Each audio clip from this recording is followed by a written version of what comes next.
Hello and welcome to Chahal academy. Chahal academy UPSC civil service aspirants के लिए एक special environment and ecology की YouTube series लेकर आया है जो आपकी यूपीएससी सिविल सर्विस एग्जामिनेशन की प्रिपरेशन को और आसान बनाएगा।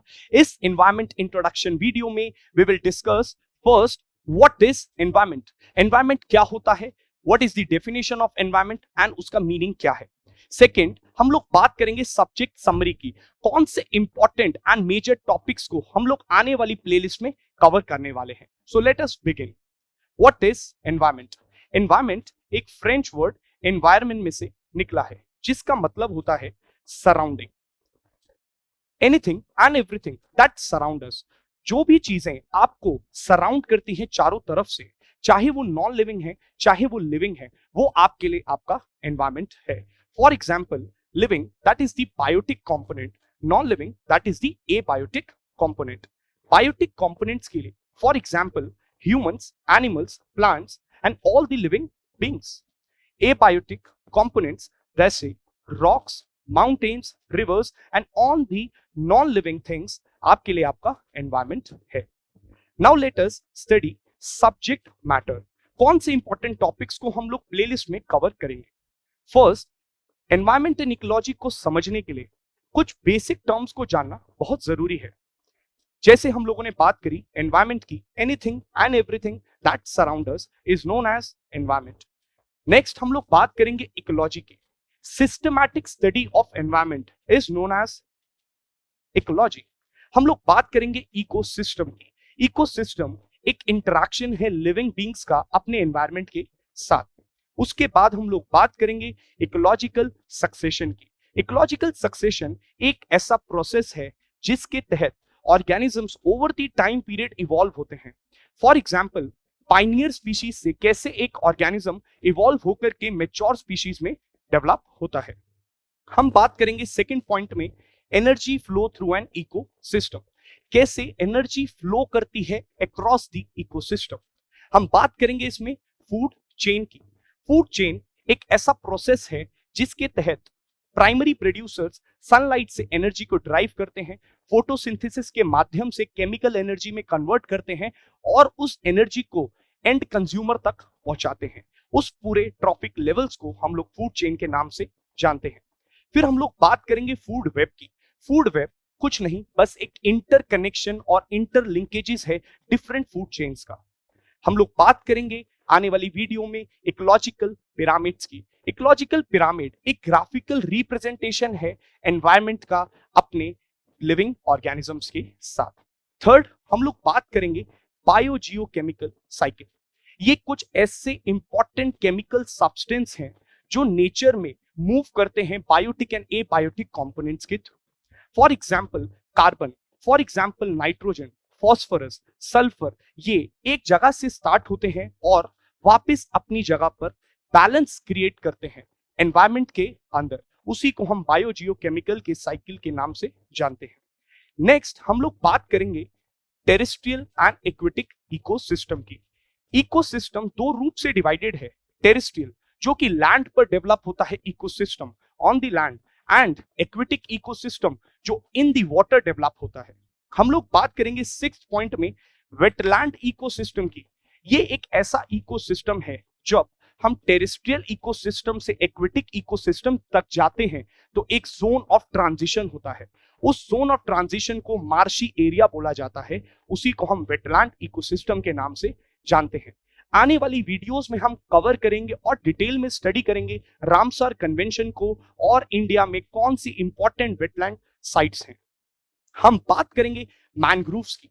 मैंग्रोव्स एक ऐसी स्पीशीज है जो कोस्टल एनवायरनमेंट में पाई जाती है, सॉल्टी एरियाज में डेवलप होती है।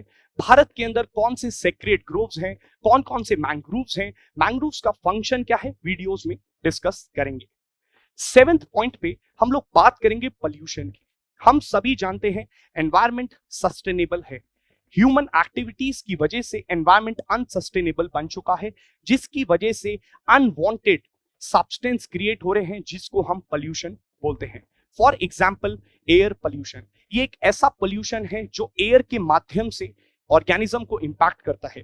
फॉर एग्जाम्पल हम सभी जानते हैं PM 2.5, PM 10, जो हमारे लंग्स तक पहुंच जाते हैं और जेनेटिक म्यूटेशंस को भी जन्म देते हैं।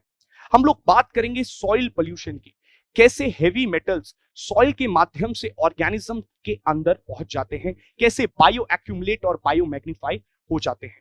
हम बात करेंगे वाटर पोल्यूशन की, कैसे पानी के रास्ते, फॉर एग्जांपल आर्सेनिक पोल्यूशन जो बहुत बड़ी समस्या है भारत के अंदर, वाटर पोल्यूशन का एक बहुत बड़ा कारण है, कैसे पानी के रास्ते पोल्यूशन ऑर्गेनिजम्स को इंपैक्ट करता है।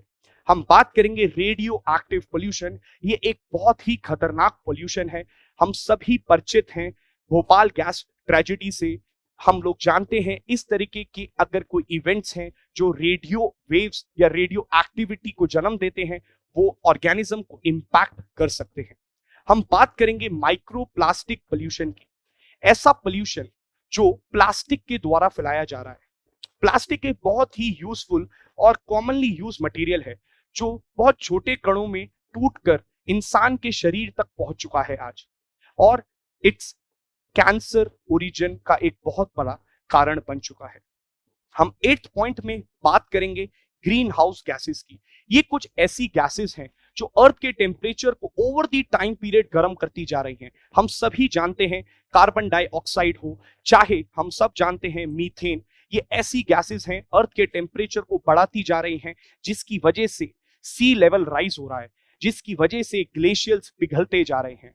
और इस अर्थ के टेम्परेचर को जो बढ़ता जा रहा है, इस कंसेप्ट का नाम है global warming, increasing temperature of the earth. 9th point में हम लोग बात करेंगे कुछ इंटरनेशनल एफर्ट्स की। हम सभी जानते हैं कि जब इतनी प्रॉब्लम हो गई तो इंटरनेशनल लोगों ने इंटरनेशनल अरीना में एक बैठक हुई और डिसाइड किया कि एनवायरनमेंट को प्रोटेक्ट करना हम सबकी जिम्मेदारी है। हम लोग इसमें डिस्कस करेंगे फेमस अर्थ समिट ऑफ 1992, कैसे इसने एजेंडा 21 जैसे डॉक्यूमेंट्स को जन्म दिया, कैसे यहां से कई सारे importance, for example United Nations framework convention on climate change जैसे, कन्वेंशन ऑन बायोडाइवर्सिटी जैसे कन्वेंशंस को जन्म दिया। हम लोग बात करेंगे रियो समिट्स की, Rio summit 10, Rio summit 20।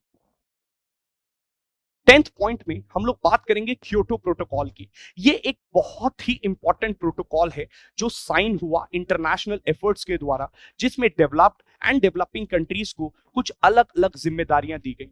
Developed countries को ज्यादा जिम्मेदारियां दी गई क्योंकि उन्होंने पोल्यूशन को ज्यादा मचाया है या ज्यादा फैलाया है, वेयर एज डेवलपिंग कंट्रीज को नॉन बाइंडिंग टारगेट्स दिए गए।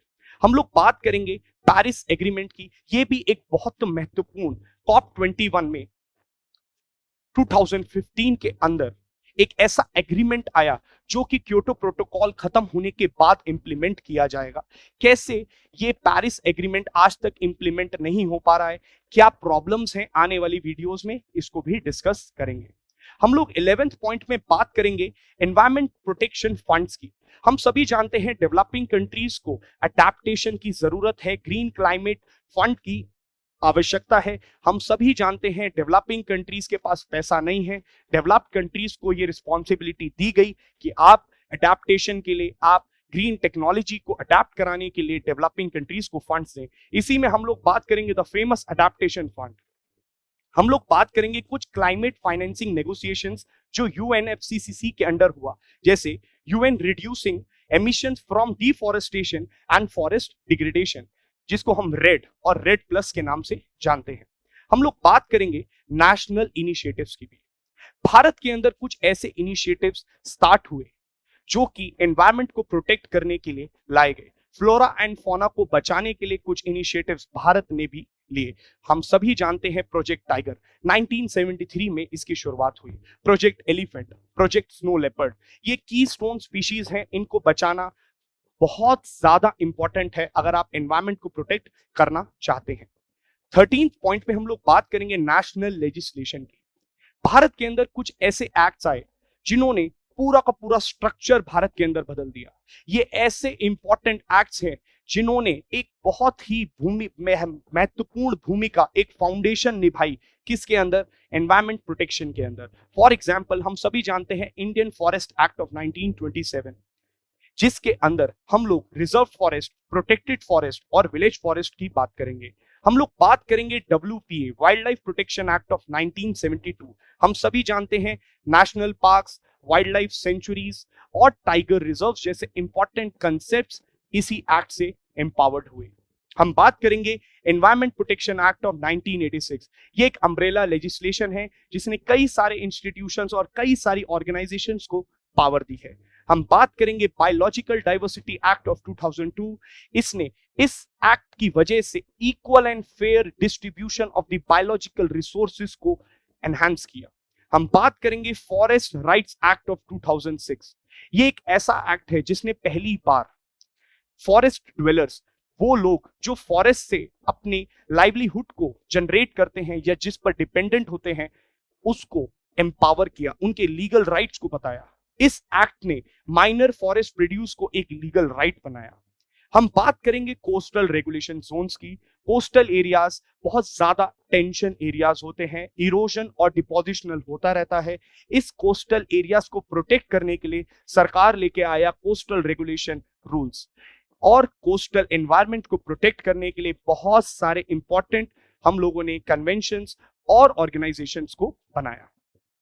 इसी तरीके के एनवायरनमेंट एंड इकोलॉजी के इंपॉर्टेंट कंसेप्ट्स को डिटेल मैनर में एंड इजी लैंग्वेज में समझने के लिए please keep following Chahal academy YouTube channel. I will be back with another video. Thank you so much.